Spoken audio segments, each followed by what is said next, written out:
दोस्तों सुनकर आपको यकीन नहीं होगा कि एक 13 साल की लड़की, मात्र 13 साल की लड़की के दो प्रेमी थे और उन दो प्रेमियों के साथ मिलकर के उसने घर के अंदर एक ऐसी घटना को अंजाम दे डाला जिसने भी सुना यह किस्सा दांतों तले उंगलियां दबाकर रह गया कि आज के दौर में आखिर हो क्या गया है। एक 13 साल की उम्र में भी क्या ऐसा काम कर सकते हैं, लड़कियां क्या ऐसा काम कर सकती हैं, या फिर उसके साथ जो लड़के दो मिले हुए थे उसके दोस्तों दो प्रेमी थे 13 साल की लड़की के। ये भी एक अजीब सी बात है, एक से पेट नहीं भर रहा था, दो प्रेमी थे उसके। कैसी घटना को अंजाम दिया था पूरी जानकारी यहाँ पर लेने वाले हैं। और उस 14-13 साल की लड़की ने अपने एक प्रेमी को तो KTM बाइक भी दिला रखी थी। पूरी जानकारी यहाँ पर लेंगे दोस्तों, क्या हुआ था। नमस्कार, मैं हूं सुदेश कुमार और तिरछी बात चैनल में आपका स्वागत है। यह घटना घटित होती है उड़ीसा के एक गजपति जिले के अंदर भुवनेश्वर नाम से इलाका पड़ता है। भुवनेश्वर नाम का एक इलाका भी है और उस इलाके के अंदर सड़क के ऊपर राजलक्ष्मी नाम की एक औरत अपने पति के साथ बाइक पर बैठकर रात के समय में तकरीबन 9 बजे का समय था, वहाँ से सड़क से गुजर रही थी। अब ये जैसे ही दोनों पति पत्नी वहाँ से गुजर रहे थे तो इनके कानों में एक बच्चे की रोने की आवाज़ आती है। और राजलक्ष्मी सोचती है कि आखिर कौन है, किसका बच्चा है यहाँ सुनसान सड़क पर। पति जो होता है वह उससे मना भी करता है कि छोड़ो तुम, चलो घर चलते हैं, लेकिन राजलक्ष्मी बाइक रुकवाती है और देखती है कि आखिर कौन रो रहा है। तो झाड़ियों के पीछे सड़क के किनारे एक बच्ची जो कि रो रही थी और वह हाल की ही हुई थी, यानी कि नवजात थी। अब जो महिला होती है उसके महिला के मन में ममता का भाव बढ़ जाता है, उसको उठाती है, देखती है लड़की है तो वह अपने पति से कहती है कि किसी के पास लड़की पैदा हुई होगी और उसको लड़की रखनी नहीं होगी, इसलिए झाड़ियों में फेंक दी है। अब उसके बाद दोस्त उस महिला राजलक्ष्मी की ममता जाग जाती है, उस लड़की को अपने घर ले जाती है। वहाँ ले जाने के बाद उसकी परवरिश करती है और उनको बच्चे भी नहीं थे तो यहाँ पर इस माँ का मन लग जाता है उस लड़की को पालने में और पोसने में। अब तो दोस्तों यहाँ पर क्या होता है, धीरे धीरे समय गुजरता है। लड़की जब 6 साल की हो जाती है तो राजलक्ष्मी के पति की मौत हो जाती है। अब राजलक्ष्मी अकेली रह जाती है। अकेले रहने के कारण उसको बहुत सारा अब जिम्मेदारी उठानी पड़ती है, भाई लड़की भी है और ख़ुद का खर्चा भी है। तो वह घरों में काम करने जाने लगती है। घरों में बर्तन, झाड़ू, पोछा, इस तरह से वो काम करती है और जो भी आमदनी होती है उससे अपनी बच्ची की और अपनी परवरिश यहाँ पर करने लगती है। धीरे धीरे समय गुजर रहा होता है। अब दोस्तों पति के मौत के काफ़ी साल गुजर जाते हैं और जो लड़की होती है उसका नाम अनाया रखा गया था और अब वह 13 साल की हो जाती है। जो माँ होती है राजलक्ष्मी, वह लड़की के ऊपर इतना प्यार किया करती है, उसको अच्छे से स्कूल में एडमिशन करवा रखा है और ख़ुद घर घर जाकर काम करके पैसे जुटाती है और उसको एक बड़ा फ़ोन दिलवाया हुआ है। उसमें जो ये लड़की है अनाया खूब फ़ोन चलाया करती है। अब तो अच्छी तरह से बेटी को पढ़ा रही होती है और बेटी के पास बड़ा फ़ोन भी है।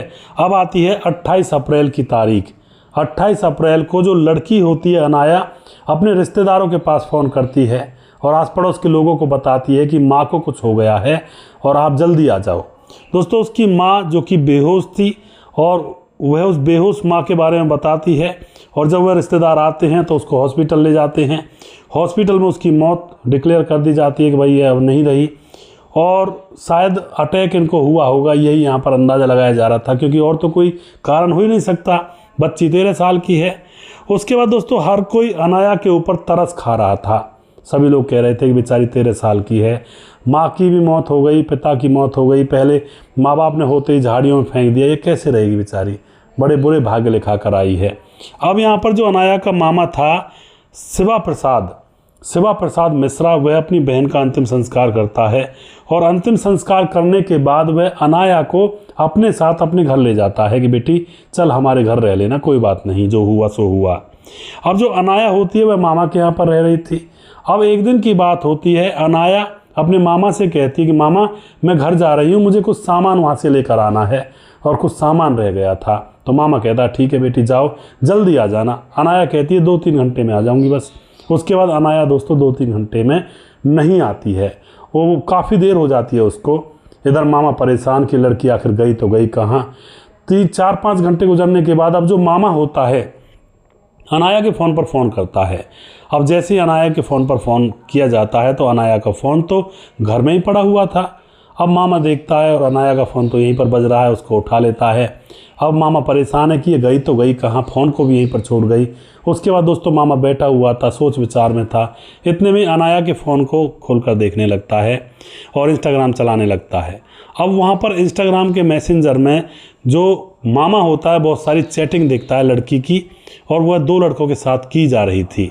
अब चैटिंग में साफ साफ लिखा हुआ था, जो लड़की थी उसकी भांजी अनाया, वह कह रही थी अपने किसी प्रेमी से कि मैंने वो नींद की गोलियां माँ को खिला दी हैं और वो पूरी तरह से बेहोश हो चुकी है, और तुम दोनों आ जाओ और काम तमाम कर दो।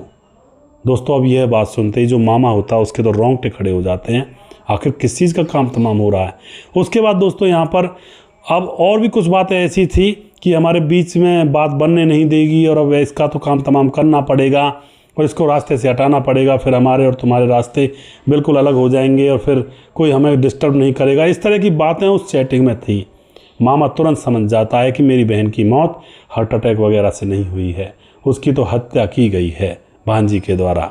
तुरंत पुलिस थाने में जाता है वह मामा, पुलिस को वह सारी चैटिंग दिखाता है, और उसके बाद पुलिस तुरंत इस लड़की को और इसके दोनों प्रेमियों को पकड़ती है।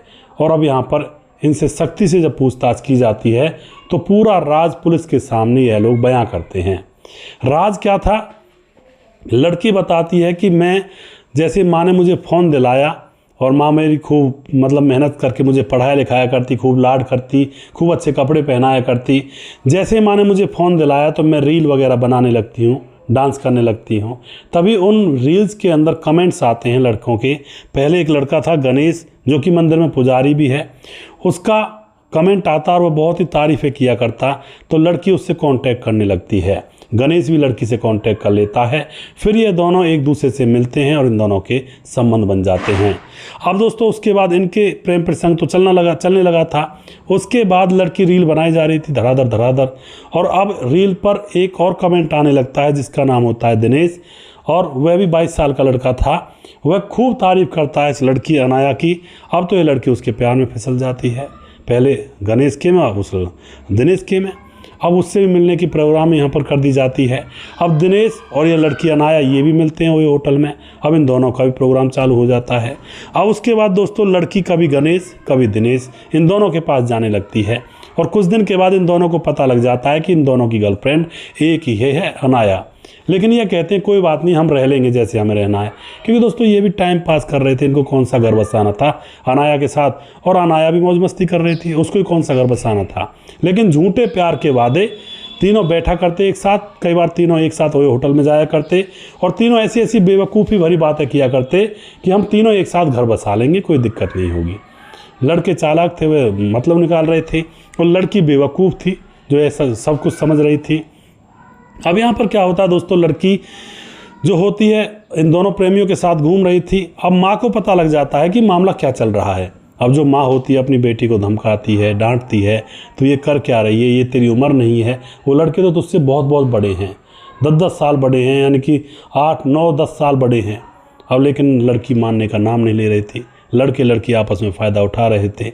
उसके बाद दोस्तों यहाँ पर अब बहुत परेशानी होती है, और एक जो उसका प्रेमी होता है वह कहता है कि यार बाइक होती तो ऐसे मज़े करता, घूमता फिरता। तो जो लड़की होती है वह कहती है बाइक की दिक्कत है, तुम चिंता क्यों करते हो, मैंने तुमसे झूठा प्यार थोड़ी किया है, तुम्हें बाइक ही चाहिए ना, मैं तुम्हें बाइक दिलाऊंगी। और उसके बाद दोस्तों वह अपने माँ के गहने चुरा लेती है, और उन गहनों को चुराकर अपने प्रेमियों को दे देती है, और वह प्रेमी उनको बेच देता है। 2.5 लाख रुपए उन गहनों से आते हैं, और वह KTM बाइक ले लेता है। अब तो यहाँ पर एक प्रेमी को बाइक दिला चुकी थी वह। इसी तरह से चल रहा था मामला। माँ को पता लगता है कि गहने कहाँ गए। अब माँ को पता लग जाता है कि बेटी ने कांड कर दिया है। माँ उसको डांटती है, धमका दी, थोड़े 1-2 रैपटे भी लगा देती, थप्पड़ भी लगा देती है। अब तो बेटी को गुस्सा आ जाता है कि इसने मुझे पीटा क्यों, और मैं तो अपनी मर्ज़ी से रहूँगी चाहे कैसे भी रहूँ। अब तो दोस्तों वह अपने प्रेमियों के सामने झूठे घड़ियाली मगरमच्छ के आंसू बहाने लगती है कि मेरी माँ ने मुझे मारा, मैंने कौन सा गुनाह किया था, मैंने अपने प्रेमी को बाइक दिलाई थी, मैंने अपनी माँ का गहना बेचा था, तो मैंने कौन सा गुनाह किया था। अब दोस्तों प्यार की खातिर उसने ये सब किया था। वह तो यह चीज़ समझ कर बैठी थी, और प्यार के चक्कर में एकदम से पागल हो गई थी वो।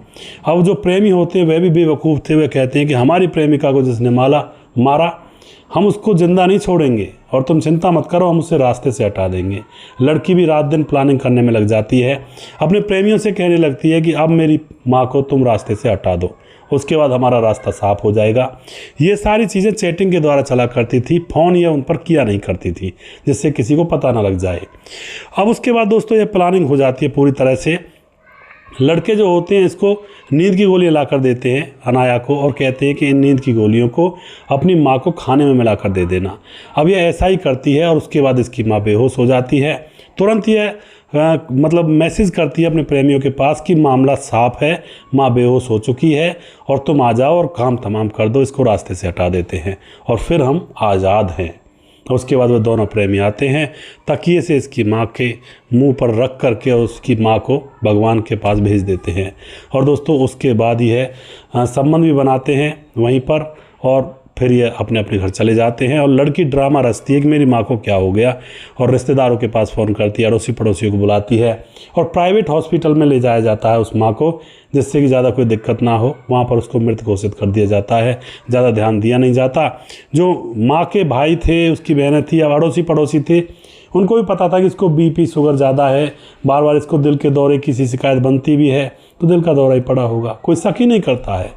लड़की के ऊपर तरस कर रहे थे कि भाई अब ये कैसे रहेगी, बेचारी की पहले माँ ने जन्म देते झाड़ियों में फेंक दिया, इसने पाला, इन माँ बाप ने पहले पिता की मौत हो गई, अब माँ की मौत हो गई, ये बेचारी अकेली की अकेली।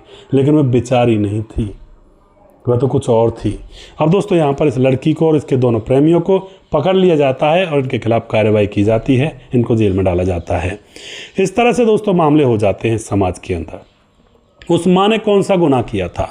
एक बच्ची जो कि झाड़ियों में पड़ी हुई तड़प रही थी और जो जीना चाहती थी, उसने उसको गले से लगाया, उसको ज़िंदगी के मौके दिए और उसकी परवरिश की और उसकी सारी खुशियाँ पूरी की। और जब पति की मौत हो जाती है उसके बाद भी घर घर जा कर के बर्तन साफ करके उसके लिए फ़ोन दिलाना, उसकी पढ़ाई लिखाई में खर्चे करना, अच्छे कपड़े पहनाना। लेकिन दोस्तों वो जो बेटी थी वो क्या निकली, वो फिर उसने अपना रंग दिखा दिया। कई बार कुछ लोग कहते हैं कि भाई दूसरे खून का क्या भरोसा, न जाने कैसा निकल आए।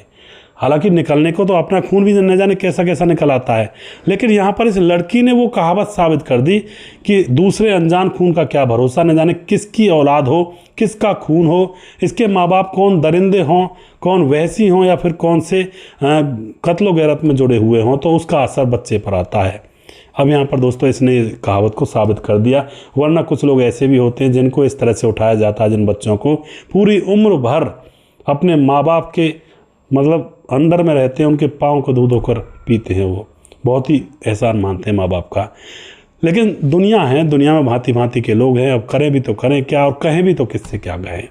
आप जो भी कुछ कहना चाहते हैं कमेंट बॉक्स में अपनी राय लिख सकते हैं, क्योंकि आप तो कह सकते हैं ना। अगला वीडियो लाने से पहले मैं कमेंट्स हैं कुछ, उसको भी पढ़ लेता हूं जो कि आप लोग करते हैं। हमारे साथ पृथ्वी सिंह हैं। नमस्कार सुदेश भाई, इसमें एक भी समझदार होता तो ऐसा अच्छा नहीं होता और दोनों अलग अलग हो सकते थे। बिल्कुल जी। अशोक कुमार हमारे भाई कमेंट करते हैं, और मदन लाल पाटिल कमेंट करते हैं, सर जी आप कहानियाँ अच्छी अच्छी लेकर आते हो, हमें अच्छी लगती हैं। मदन लाल जी आपका बहुत बहुत धन्यवाद। और भीम कसारे हमारे भाई कमेंट करते हैं, राम राम जी इसमें आदमी की गलती है। जी बिल्कुल जी, जो कि पुणे महाराष्ट्र से हैं। और प्रीत सिंधु हमारे भाई कमेंट करते हैं। मनोज यादव कमेंट करते हैं, और उसके जबलपुर से है, मध्य प्रदेश से मनोज भाई। जैनुद्दीन अंसारी हैं, कमेंट करते हैं, बहुत धन्यवाद करते हैं भाई का। धीरज बर्नवाल हमारे भाई कमेंट करते हैं, और पसंद ना हो तो किसी का जीवन बर्बाद नहीं करना चाहिए। जी बिल्कुल जी, सही कह रहे हैं आप। संतोष ओझा कमेंट करते हैं। बड्रा राम गुज्जर कमेंट करते हैं, हमारे भाई बहुत दिनों से देखते हैं। प्रवीण बघेल शिवपुरी से हमारे भाई लगातार हमारे साथ बने रहते हैं। विजय कुमार जो कि बिहार से हैं और लगातार हमारे साथ बने रहते हैं। और उसके बाद हमारे साथ रेशमा खान हमारी बहन कमेंट करती हैं, और उसके बाद हमारे साथ विजय कुमार कमेंट करते हैं, कैसे हो सर, मैं बिल्कुल ठीक हूँ भाई।